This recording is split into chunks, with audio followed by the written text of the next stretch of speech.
Welcome to all Caribbean entrepreneurs.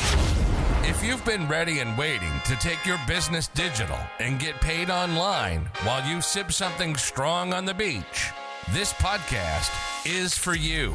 We'll hear from the Caribbean's finest entrepreneurs on topics like e-commerce, business development, brand building, social media, their wins and failures. This is the only place in the region helping you navigate the digital age from the Caribbean's perspective.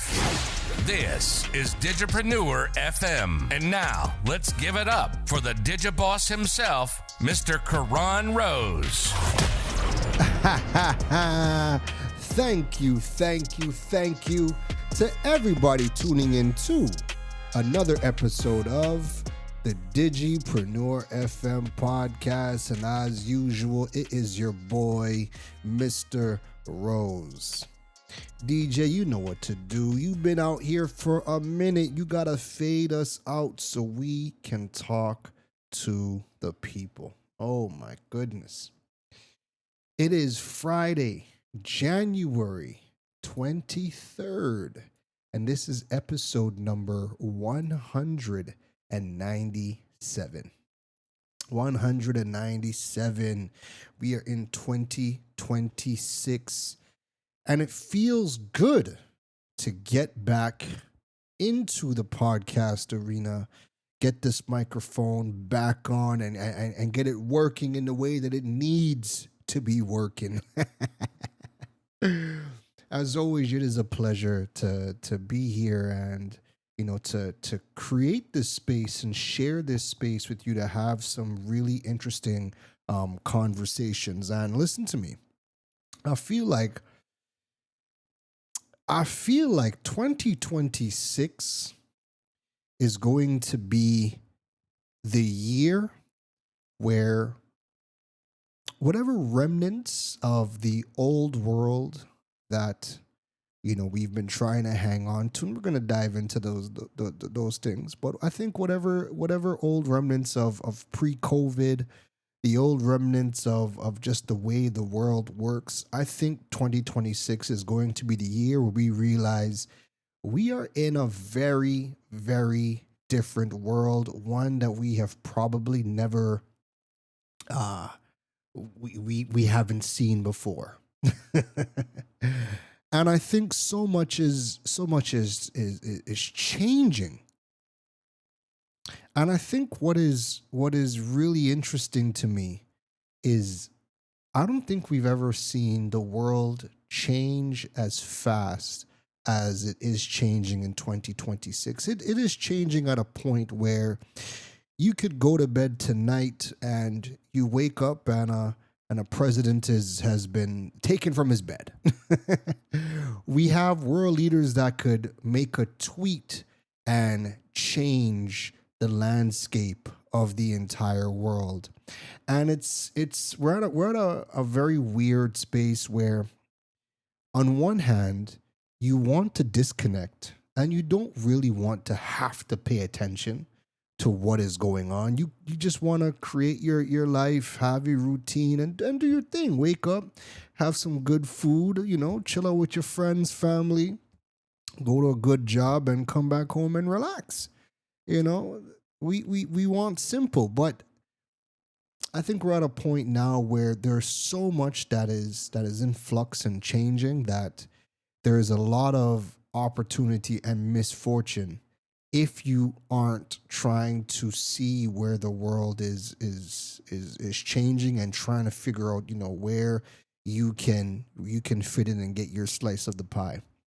And I just picked up Daniel Priestley's brand spanking new book. It came out in November.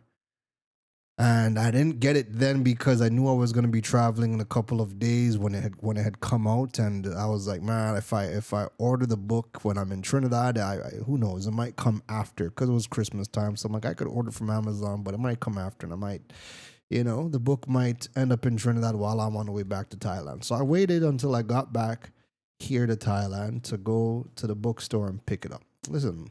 It's one thing I'm loving is being able to just walk down to the bookstore and pick up the books I actually want to pick up. But I digress. Daniel Priestley's new book, Lifestyle Business Playbook: How to Have Fun, Freedom, and Fulfillment with Your Own Business. The Lifestyle Business Playbook.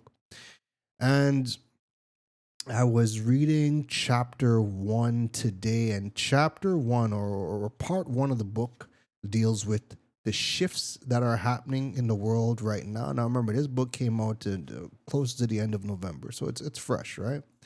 And then chapter one dives into shift number one, and that is, the full on shift from the industrial age to the digital age. And he starts off by saying there's a key mindset shift that we have to have. And that mindset shift is understanding that the industrial revolution system has ended completely and is being replaced by the digital world that we now live in. The rules of this system are different to the ones you were trained in, and you must play by the new set of rules if you want to succeed.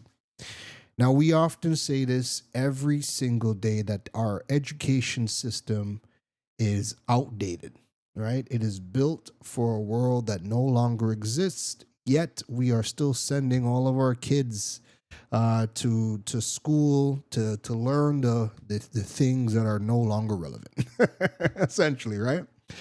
We know that the World Economic Forum put out their future of jobs report, and they said over the next 5 years is going to be 92 million job titles that will no longer exist over the next 5 year period. But there's 192 million job titles that are coming on board that are going to be created. And when you think about the university courses that we have across the region, how much of the university education is geared towards the new jobs that are coming out versus the jobs or the fields that are on the way out? How much of the degree programs, the masters, the PhDs, how much of that is training you for a world that is on the way out in many cases, and how much of the curriculums or courses that are being offered are preparing us for the future that we are in, or the day and age that we are in right now, and preparing us for tomorrow. And we're often so wrapped up in the region thinking that it's not going to happen to us, or what's happening in the outside world is not going to reach us, but it is. It is. And I think this is the year, especially for us in the Caribbean. I think this is the year where we realize just how much of the outside world impacts us right here in the Caribbean. Let me give you an example. Look at a couple days ago when the government of the US announced they're pausing immigrant visas from 75 countries. They've also raised the fees for tourist visas and whatnot. The UK came out and announced their restriction. Trinidad and Tobago now requires a visa to enter the UK or even transit to the UK, and the fees are high. Right? These are things that have all happened within recent times. All of that has direct impact on us, right? If we don't have access to transit through certain countries, then some parts of the world probably are going to be, closed off to us, or getting to certain places is going to become even more expensive, right? If we aren't figuring out how to navigate these current times that we are in from our lens and our situation, it's gonna get really, really bad. And I think we are seeing it, right? So I made the mention of the visas being added because that impacts us, right? We have much friends and family that we go and we visit. We also go to these places, go to these countries for education. We go to these countries for medical. We are suppliers, we will go there and we will purchase things from the US for our businesses or whatever the case is. We go to these countries for a multitude of different reasons, right? So if they make changes to their immigration policies or their visas, it impacts us. Now, when the rest of the world is in flux the way that it is, and there are doors, there are opportunities opening up, and then there are some doors that are closing. If we are not paying attention, we are going to be in for a very, very rough time. So if you look at the case in Trinidad and Tobago right now, we are getting hit with a couple of serious issues, right? One of the biggest issues is we know that we have been a oil and gas nation. That's our reputation. That is how we have made our livelihood. But we don't have the oil and gas that we once used to have. And our entire economy is based on that we never really diversified. So right now we are seeing massive job losses because money is just not coming into the country like it once was to sustain a lot of the companies. We are seeing raises in taxes, raises in fines all across the board. Everything is raising. And people are saying, well, our salaries are not raising to be able to afford it. But here's the thing. If the companies themselves, if they themselves are not generating new money, how else are they gonna be able to afford to pay you? And we are seeing where companies, or at least in the case of our TNT government, we laid off thousands of workers, and now they're saying that the layoffs happen so that they can give the increase of the 10% to public servants. Again, money had to come from somewhere, right? So even if, and again, are we willing to lay off people in order to pay the rest of the people? We are going to have to figure out how we are going to survive in this new world. And that's really what today's episode wants to explore, is how are we in the Caribbean going to, I guess, change our identity, not our cultural identity, but in terms of what are we going to be offering to the world? Because we know that for the most part, tourism has been a big thing for the Caribbean region. That's a key part of how the majority of our islands have earned their livelihoods. Trinidad and Tobago, oil and gas producing nation, not producing oil and gas the way that it once was. What else are we going to do? Because tourism has never been more competitive. And because the costs of everything are raising across the Caribbean islands, it's getting more expensive for tourists to even go and venture into the Caribbean. Why do you think there's only a certain caliber of people that will visit countries like Turks and Caicos, Aruba? You know what I mean? These countries are expensive. They require a lot of money to go and visit. Those are premium Caribbean islands. But what happens when Trinidad and Tobago, who is probably one of the lowest, has one of the lowest costs of livings across the Caribbean region? What happens when our cost of living was afforded because we were an oil and gas producing nation, and now that we have not diversified over the last how many generations of us having oil, or through our two major oil booms, we've never diversified. We're not coming to the table with new ways to generate money, and tourism has never been our thing. Right? And again, it's an island. There's only so much tourism that could even come to the island. It's not like it's some of these other countries where, in the case of Vietnam, last year, for the first time in their history, brought in over 22 million visitors for the year. We're not even, last week, halfway through January, at the halfway point, Thailand announced they've already had 1.5 million people come to Thailand halfway through January. So when you're talking about tourism numbers, those are the types of tourism numbers that really make a real impact in the economy, right? We are going to have to figure out what else across the region can we start doing. We're going to have to figure that out because tourism isn't going to be enough to get the job done. Oil and gas, who knows when Trinidad and Tobago makes another discovery. And again, with the situation with Venezuela, the US, who knows what oil and gas outlook looks like for our region. You know what I mean? So in reading that first chapter of Daniel Priestley's lifestyle business playbook, it just got me thinking about the major shifts from the industrial age over to the digital age. And so much of just chapter one, you're just seeing us in the region still stuck in the industrial age. We talk so much about manufacturing in TNT, right?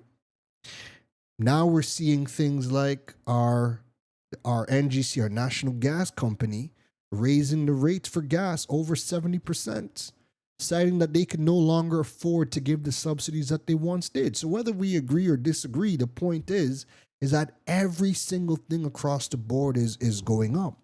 So when you had the industrial age, factories, having these factories were a problem to maintain because they were capital investment heavy. They require a lot of money to keep running, and then they require a lot of human personnel to run. We know that Asia has really scaled up smart manufacturing. They have cheaper labor, lower cost labor, but again, a lot of it is also they've invested in the technology and the robotics so that they don't need as much humans to scale and produce even more of the end products that we consume throughout the rest of the world. I say that to say, in the Caribbean, in Trinidad, how much smart manufacturing are we really doing? When we talk about the impact that our gas is going to have on manufacturing, the first thing the factory owners in the manufacturing sector has said, the first thing they said was, well, we can't afford that. Expect mass layoffs. And because we have not been innovating over the years, progressively bringing in new technology, getting into robotics, getting into all of the things that would cut down our costs, because we've always wanted to keep people employed, right? That's really the biggest thing with the Caribbean region, is that we don't typically want to implement technology or smart manufacturing. A lot of these things we don't want to do simply because we want to keep people employed. Because our first thing is, well, if we let them go, well, they're probably going to take us to court and probably going to win, since our labor laws typically favor the employee. So much of the companies don't want to just be reckless and fire people or get rid of people. And then there's also the union as well. The union is never really going to stand for a company transforming and cutting down on their heads, because the unions still need to collect their union dues as well. Now, again, we don't have to agree or disagree on how these things are happening. The point is that they are happening. And the whole entire time I'm reading just chapter one of the book, I just keep thinking to myself, what is it going to take for us to transform our economies in the Caribbean? How are we going to get out of what worked in the industrial age? How are we going to not just rely on the natural beauty and natural resources of our islands, because we've relied on oil and gas in Trinidad, and we continue to rely on tourism because we have some of the most amazing places in the world right in the Caribbean, right? That can be a piece of the pie, but collectively we have to diversify. And there's no way for us to go about this individually. We cannot attack these global problems that we are facing individually. And we know that CARICOM has never been more divided. So the things that we need to be pushing for could only happen if we were to trade as a block. I'll give you a perfect example. We keep on talking in Trinidad about the use of social media. Prime Minister just made the announcement they want to create new regulations to have the age brought down to 12. We've seen our Minister of National or Homeland Security, Mr. Roger Alexander, a couple of weeks ago made a statement that maybe we should borrow China's social media policy. And then another politician, Mr. Keith Scotland, made some similar remarks as well, right, about what we can do to kind of monitor social media or restrict it in some which way, shape, or fashion, so that it's used for good, and we restrict the use of our younger generation getting into social or consuming too much social media. Here's the thing: individually, there is no country in the Caribbean that could force social media platforms to do anything. Heck, I don't even think any one Caribbean island could get any social media platform on the phone. The reason why Indonesia, Australia, the UK, the reason why these countries can make these laws to restrict social media usage is because they have the user base in the hundreds of millions, and they have the financial backing that will make these social media companies answer the phone. Because if they come out, like if Australia comes out and says, well, hey, Facebook or Meta, we are restricting we want the age restrictions for our users to be a minimum age of 16 years old. If you don't comply, we're simply just going to block Facebook altogether from an ISP level, an internet service provider level. If they were to do that, they have enough people in Australia, and because Australia spends a crap ton of money into Meta, it's enough that Meta says, well, hold on, hold your horses, no need to get hasty. We will make the restrictions for you because we don't want to lose you as a customer. We in the Caribbean are not spending the kind of money that the other countries are spending into these social media platforms to even get them on the phone. So this is one of those situations where individually we cannot attack that problem individually. However, we stand a greater chance of getting Meta on the phone if it was coming from CARICOM. CARICOM, hey, we have 15 plus countries in CARICOM. We have 35 plus million people, whatever the case is. You have a much better opportunity for discussions when you can trade as a block. But again, we're very disconnected right now with CARICOM. And because we are, I can't foresee us being in a situation where CARICOM is going to get on the same page anytime soon and really move the needle for the region.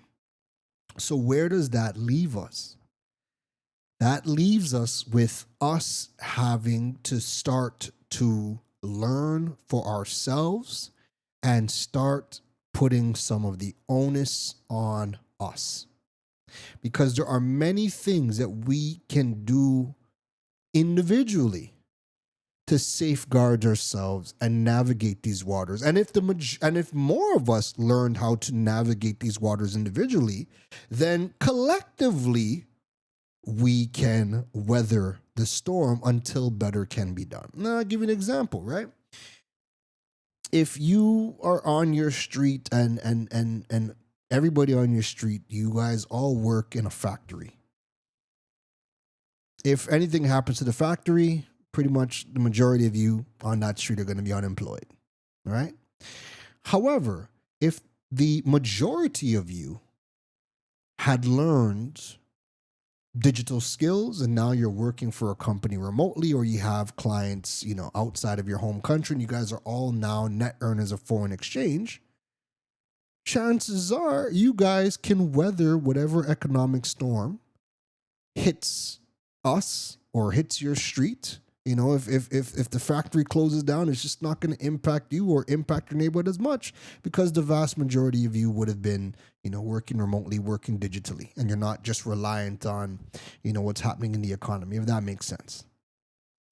So we are going to have to start figuring out how to navigate as much of these waters on our own individually. Because, again, the real issues need to be tackled by a bloc. And until that happens, we can't expect our individual countries to just get better. There's a lot of things that are changing right now, and we simply cannot attack them as individual countries. But until CARICOM gets it together, well, we got to live, right? We got to live. So I want to kind of break down, 5 key things that I truly believe we need to have a mindset shift about if we want to really navigate the times that we are in. And the first thing is all of our islands are susceptible to this. We need to upgrade what we understand as good leadership.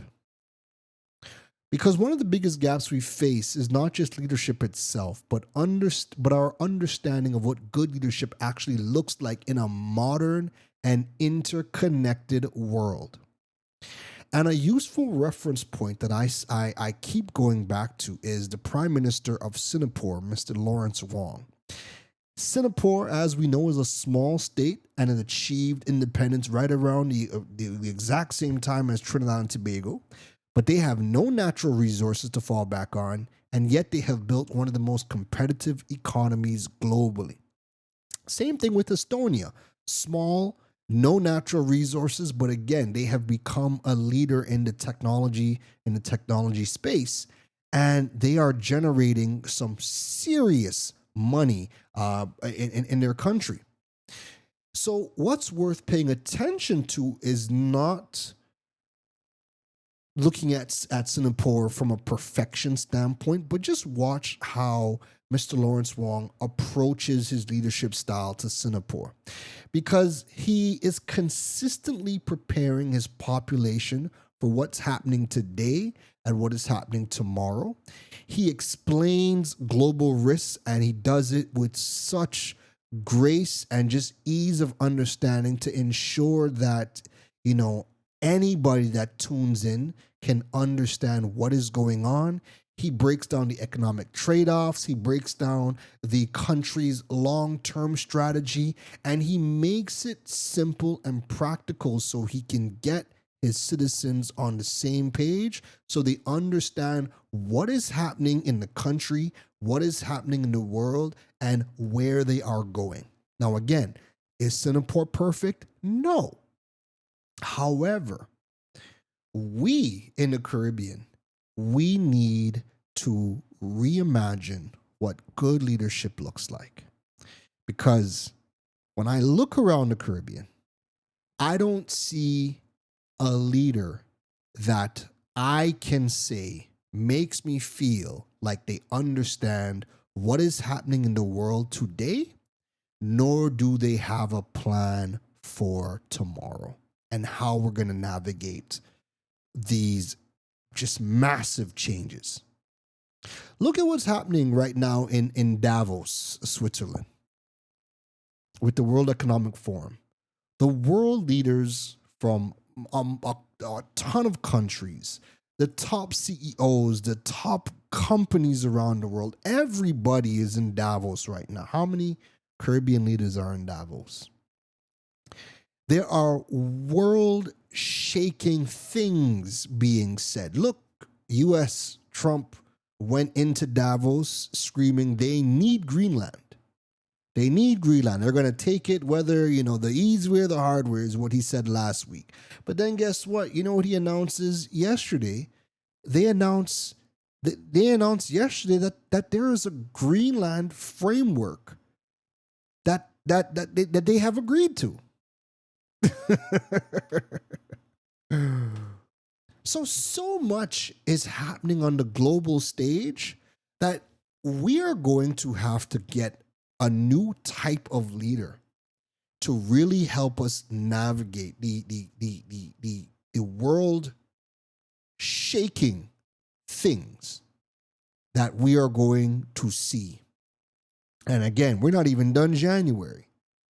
The world done changed about 5 times, and we're not even done January. And our leadership isn't even really explaining what all of these changes mean and how they impact us.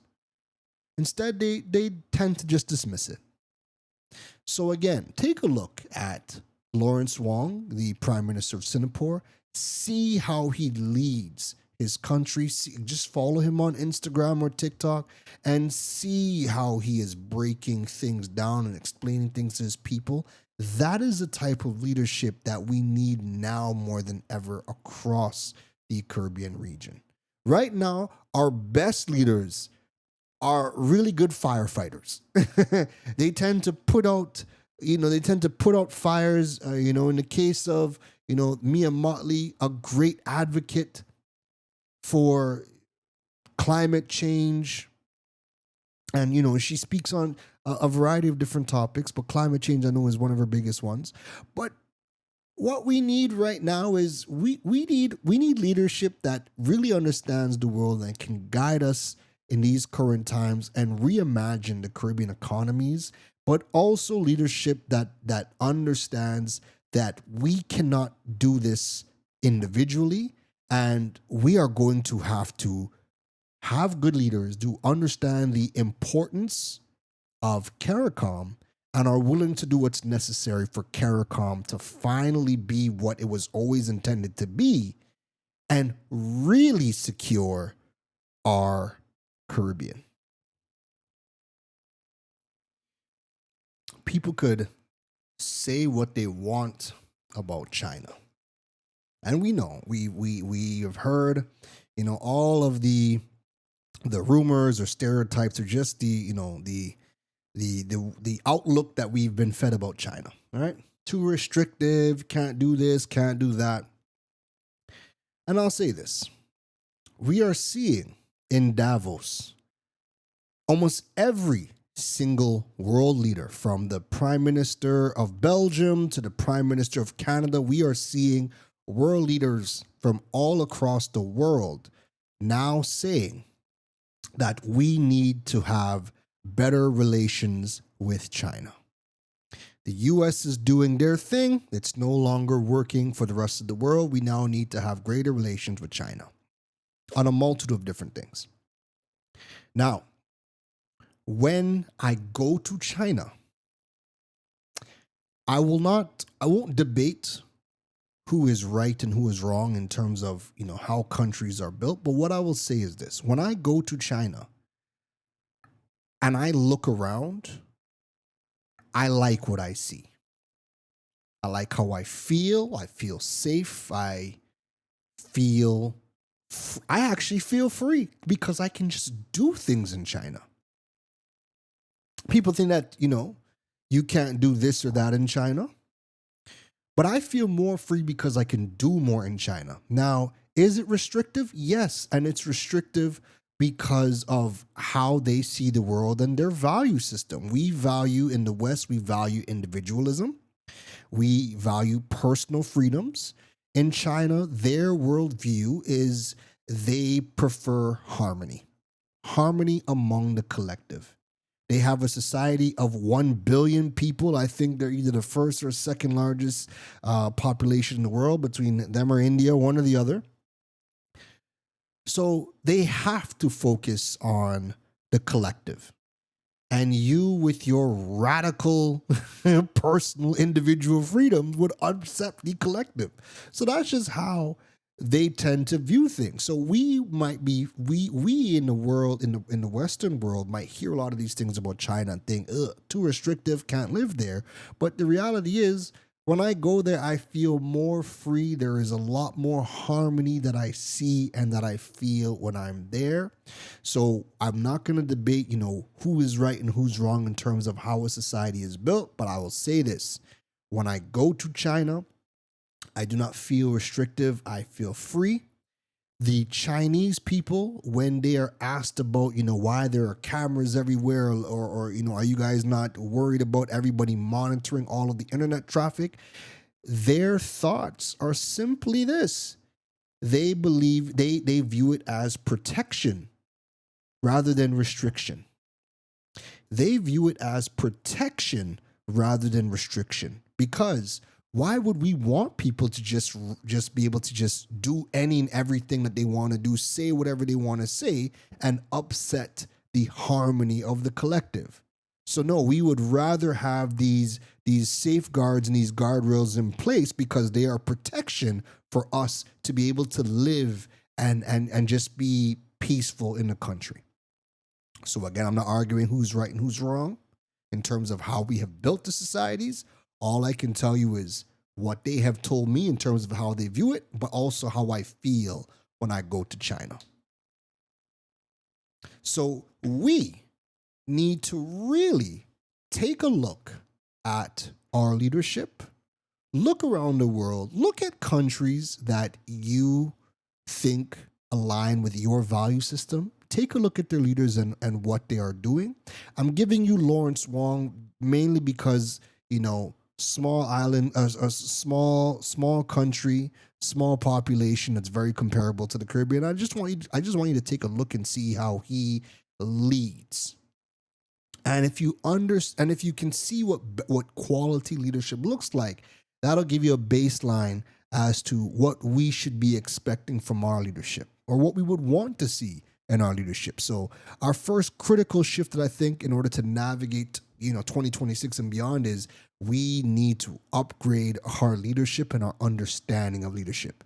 Everything starts from the top. If we cannot get the top done correctly, it's never going to get easier for us. All right. The second key shift, and this is a major paradigm shift that we have to have.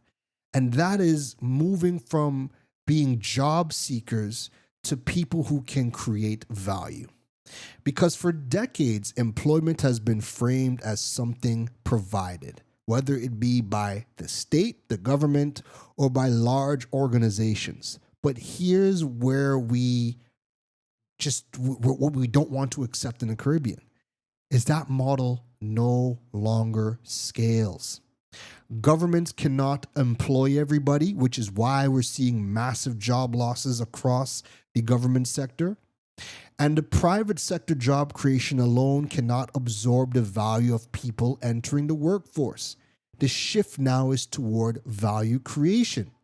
We are complaining at scale in the Caribbean about jobs, which is why so many of us are forced to migrate just to be able to get into a job. Worse yet, if you are studying something that there isn't really a market for locally, well, now you are looking at other countries to migrate to just so that you can go and get a job, right? So governments can't employ everybody, and the private sector job creation alone cannot absorb the amount of people that we have coming into the workforce, coming with degrees. And again, everybody's getting the degrees and they want to be paid a certain amount of money.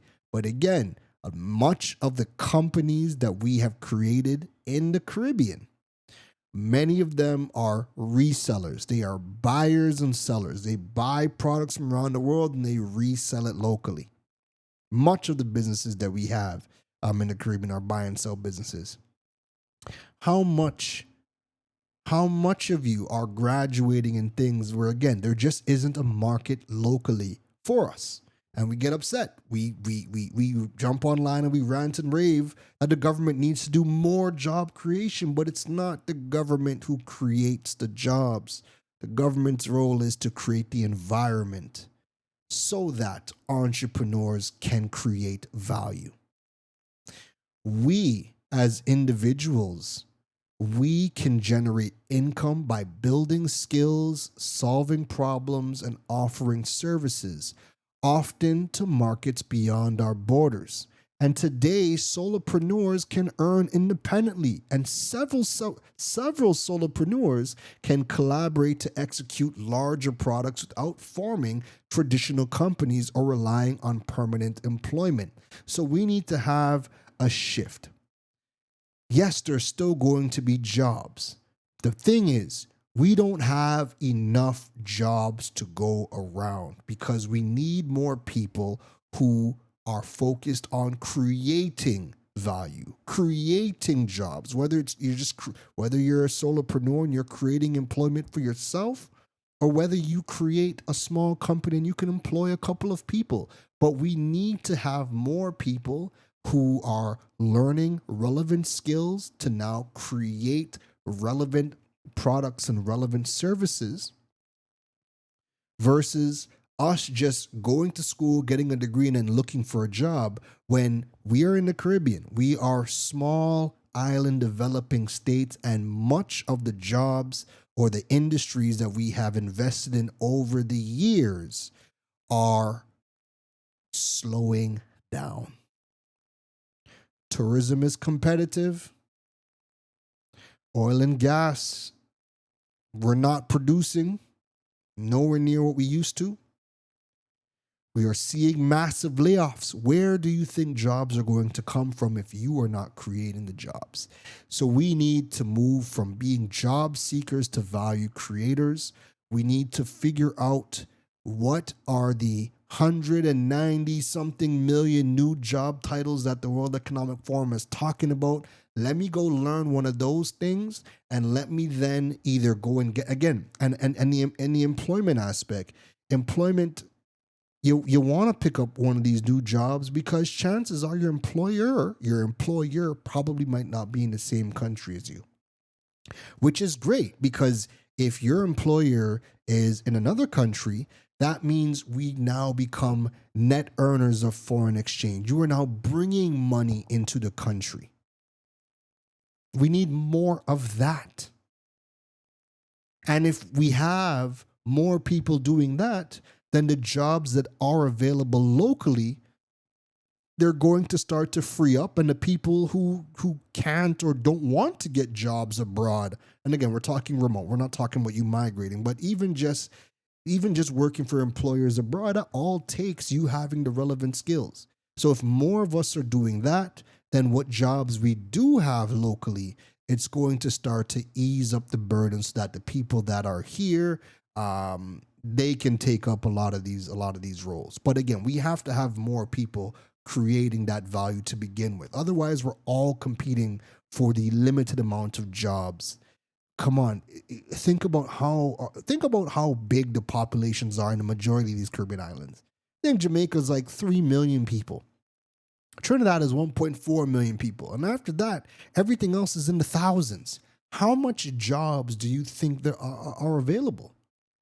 And with our companies not building businesses that are relevant for the new world that we are entering into, a lot of these jobs are on the way out. That's just what it is. So this is where we are going to have to figure out, our new identities moving forward. What is the value that we're going to offer the world as the Caribbean region? Beyond tourism, beyond oil and gas, right? So the third shift that we need to have in 2026 and beyond is just kind of piggyback off the point I made about being a net foreign exchange earner. We need to filter every single idea through the lens of foreign exchange. We are small island developing states. There is only so much that we can do internally. And if you look in the case of TNT, Trinidad and Tobago's economic ceiling is directly tied to foreign exchange. So, as long as new ideas are designed primarily for local consumption, if we are only starting businesses that are buy and sell businesses to sell to the same people within our countries, growth is always going to remain limited. So, every new business idea, every new skill, every new venture that we start should be passed through a simple question. Does this earn foreign exchange or does it attract external capital? Because if we are creating businesses that are reliant on foreign exchange, you starting a buy and sell business, why do you think we are talking about, or the former prime minister, not prime minister, the foreign minister of foreign exchange, not foreign exchange, the Minister of Finance, the former Minister of Finance in Trinidad, Mr. Combe Embert, when he spoke about, credit cards have like the biggest foreign exchange usage in Trinidad and Tobago, right? And I'm sure it's probably the case with all of our Caribbean islands is that credit cards are probably one of the biggest uses of foreign exchange. It's because even if you're not someone who is if you let me repeat that, right, before I stumble over my words. Much of the usage is from people that have a business and they have to use their credit cards to purchase the raw materials to either make their stuff, or they're purchasing, again, they're buyers and sellers, so they're going to purchase. They're going to buy low, import it into the country, and sell for a markup, and that's how they're making their money, right? If every business we are doing relies on us having to purchase from the outside world, whether that be raw materials or whether it be, end products to then go and resell, if every single business that we do or every single business that we create is using foreign exchange, we are always going to be in a problem. We are always going to be in a problem. We now have to transform our economies to start creating businesses that attract external capital and earn foreign exchange. Somebody learning the skill set to build websites can have clients from all over the world, and now he is bringing in foreign exchange.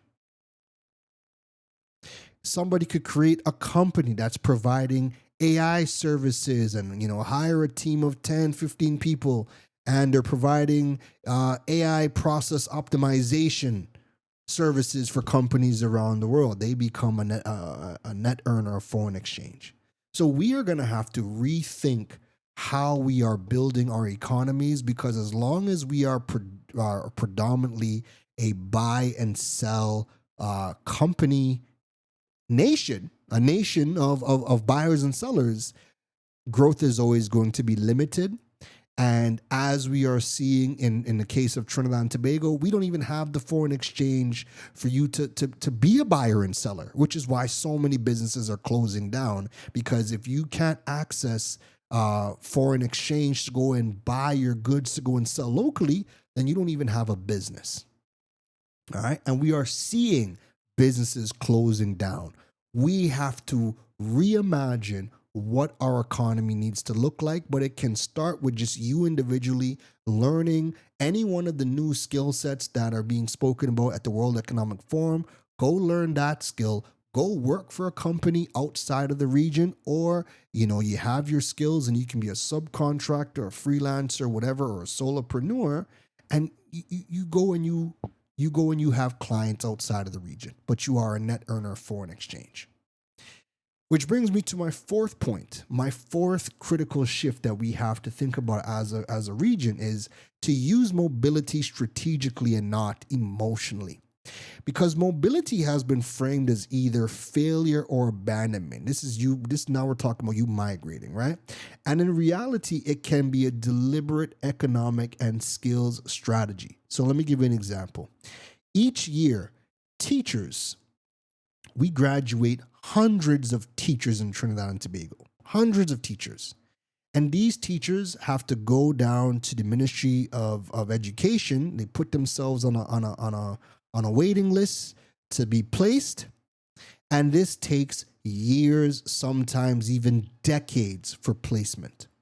At the same time, you have countries around the world in Asia, Africa, parts of Europe that are expanding international schools due to rising migration. People are moving all over the world right now. And of course, what do they need? They're moving with their families. So what do they need? International teachers. So we are seeing international schools popping up, and then older international schools now getting a fresh round of funding to upgrade everything because, again, we have more migration and people are migrating with their families. One of the biggest changes in immigration today is that more countries are opening up their borders, but they're being selective. They have a suite of new visa programs for you to choose from. And each of these new visas are giving you provisions to bring your spouse and bring your family. In the case of Vietnam or here in Thailand, every single visa that they have, you're able to bring your family with you. Bring your spouse and bring your family on that one visa. That's very different than how immigration was into the US, Canada, and the UK, right? So now that you have easier routes to migrate to countries, many of us are working remotely or we have a business, and again, that it's giving us location independence. People are moving with their families, so they need more teachers as more schools are popping up. So rather than you graduate in Trinidad and you're waiting years to be placed into the field, now is a great time to use mobility as a strategy and say, you know what?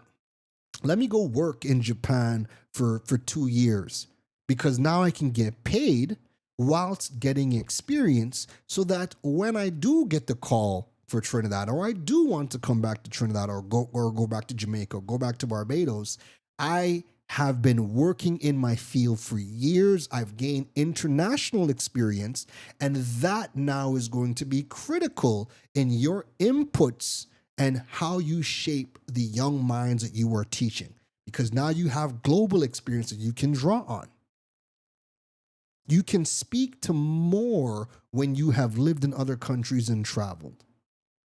So rather than wait, be strategic. Let me go take a job abroad. They're looking for people. Let me go and earn money, get some experience so that when I come back, I have more. I'm not scrunting. I have money, right? I would have been getting paid in a higher currency, living in a lower cost of economy so I could save more money. And then when I come back to the islands, I have money, I have experience. I can now impart more wisdom to the people that I'm working with. So teaching abroad allows educators to gain experience, earn foreign exchange, explore new cultures, and develop that global perspective. And we need more global perspective now more than ever.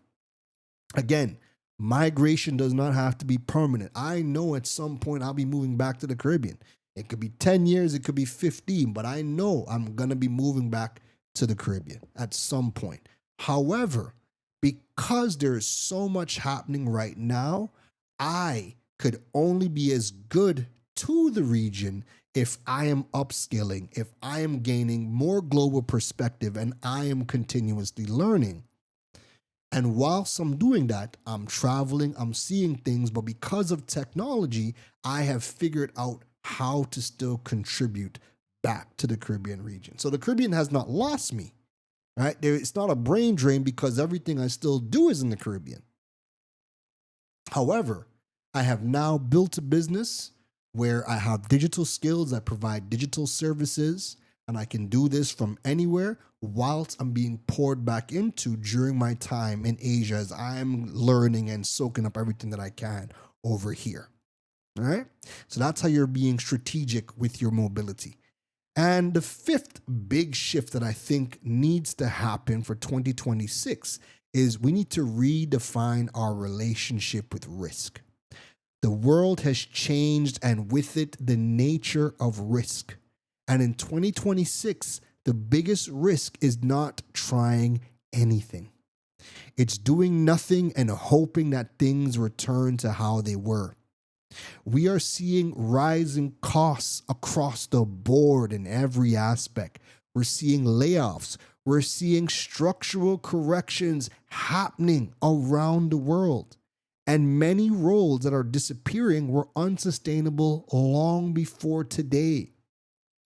Adapting is going to require taking better risks, and that's going to force you to learn new skills, enter new industries, explore global markets, and rethinking long held assumptions about security and success.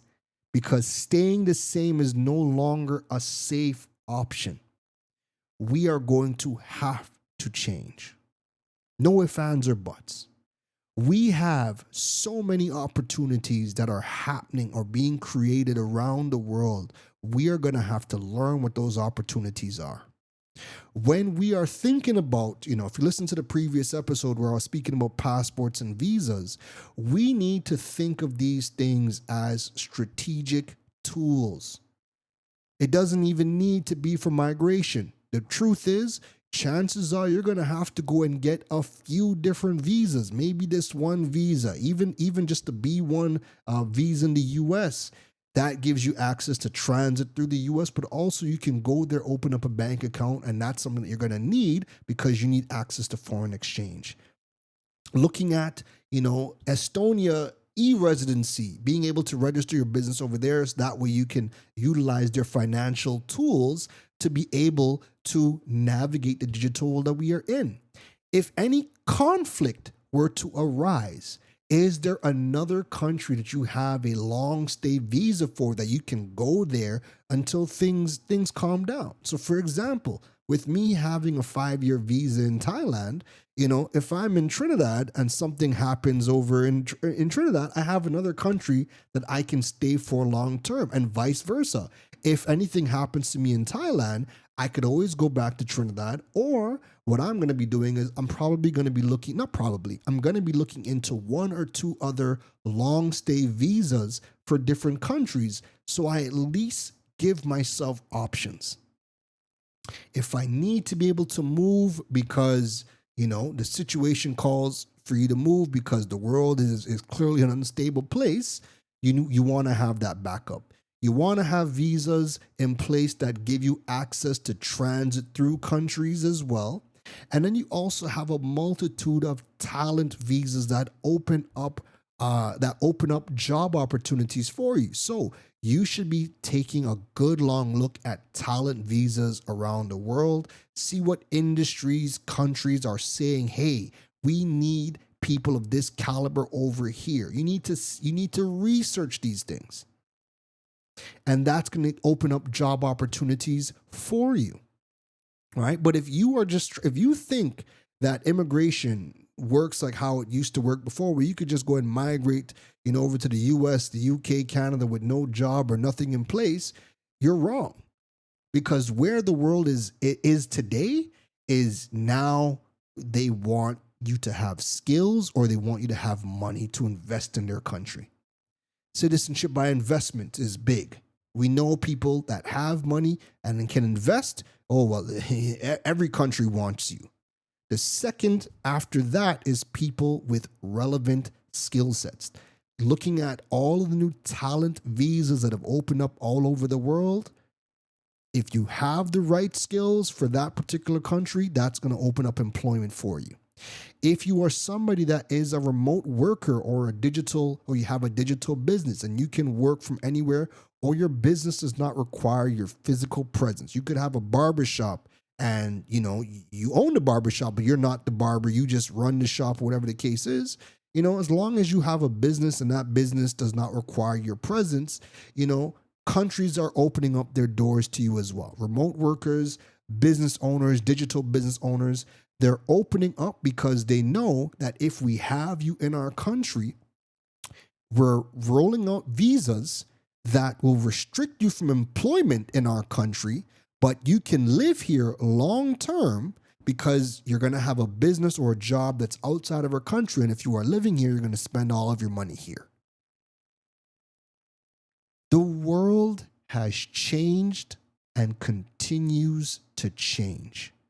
What is not happening in the Caribbean is we are not even discussing what those changes are and how they impact us because we're too busy in survival mode. And when we're not in survival mode, we're in coping mode. And we're coping through a multitude of activities. But the problem is survival and coping mode is not giving us the clarity that we need to see what is happening in front of us and how do we navigate this properly. This is what needs to happen for 2026. And again, I firmly believe that the region is not going to be able to handle the challenges that we are about to face individually.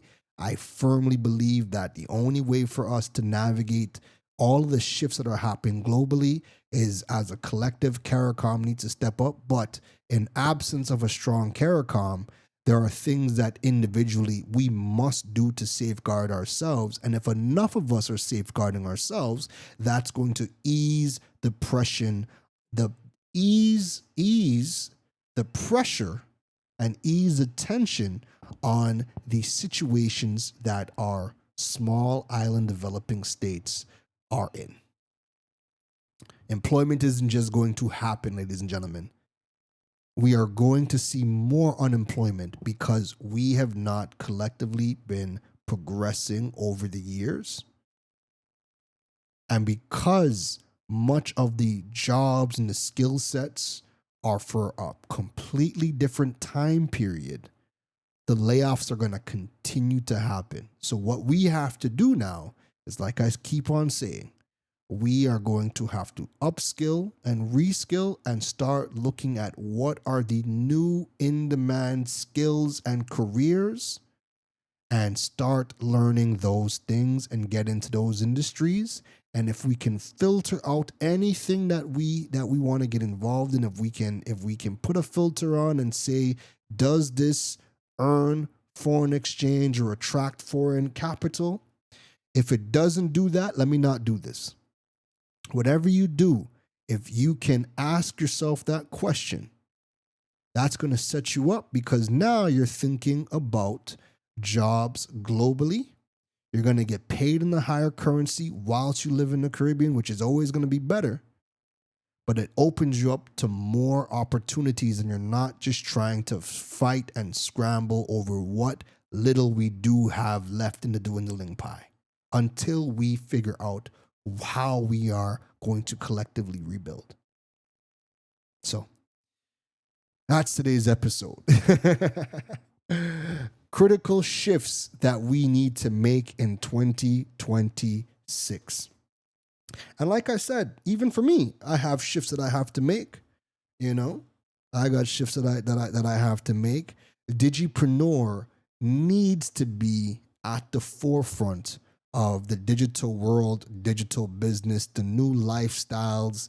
We need to be at the forefront of that. And these are the conversations that I want to continuously have in order to help prepare us and help navigate us, but also to shine light on other players that are in the space that we need, that you need to know and how they can help us. All right. So even I have my shifts to make. Yes, I'm still in marketing and e-commerce. You know, I still do that. But again, I have shifts that I have to make too, and I'm navigating this all right here with you. All right, so that's today's episode. If you enjoyed today's episode, don't forget to like the podcast, like and rate the podcast if you're listening from Apple Podcasts or Spotify. If you're listening from YouTube, please like, you can drop a review, drop a comment. We review all the comments, or I review all the comments and the reviews, and that's ultimately what helps to continue to grow the podcast around the world. Don't forget to follow me on social media platforms at KERONROSE across all social media platforms. Check out thecaronrose.com to continuously learn how to build your digital presence and monetize your platforms. Check out the digipreneur.fm website to stay up to date on all things podcast related. And I can't wait to start building digipreneur.com and having that be the go-to space for all things business, technology, and lifestyle. So like I said, if you think about entrepreneur.com and Business Insider and what these platforms do for their markets, digipreneur.com is going to be all about digital business, the digital world, technology, lifestyle today, but from a Caribbean lens. That is the next big project for me, and that's going to be coming soon. I mean, we already have, some key pieces in place, but now I want to build that centralized hub for everything to happen. All right, so that's it from me. It is a Friday.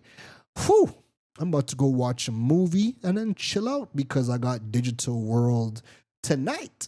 So every Friday for me, 11 p.m. to 2 a.m., because it's an overnight shift for me now, I have the Digital World. But once you're in the Western world, Digital World happens every single Friday from 12 p.m. to 3 p.m. on Freedom 106.5 FM. So you can turn your radios in and tune in, or go to freedom.com, Freedom 106.5, the website, and listen live there for, the amazing conversations. But anyways, I'm out. I gotta go. I got a movie to go and watch. Take care. Been listening to the Digiboss, Karan Rose.